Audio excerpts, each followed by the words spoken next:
Hello, this is Jesse Berg, and I wanted to introduce you to the reverse mind map activity, specifically using Mindomo, a very nice tool for online collaborative mind mapping.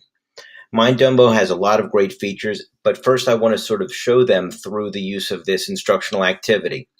The reverse mind map, which I've written about in my book, Visual Leap, allows learners to show what they know without needing to remember it.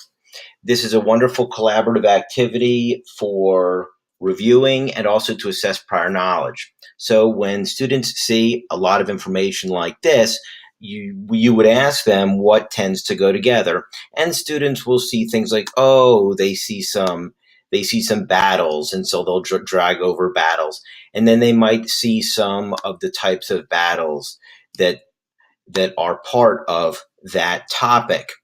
They might begin to see who was involved in that conflict, such as allied powers, and possibly then that leads to a conversation about the causes and the outcomes of the war.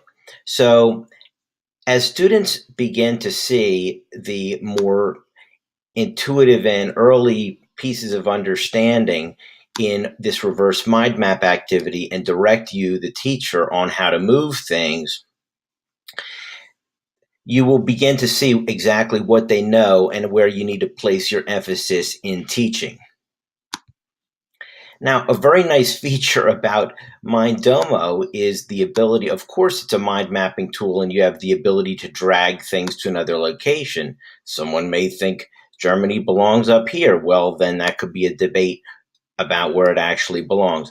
But I want to also show you that to disconnect a node is fairly elegant in Mindomo. Simply grab on it, and while dragging it, click the command key on your keyboard, and it is released. So this is a very nice way to reset your mind map for another class, or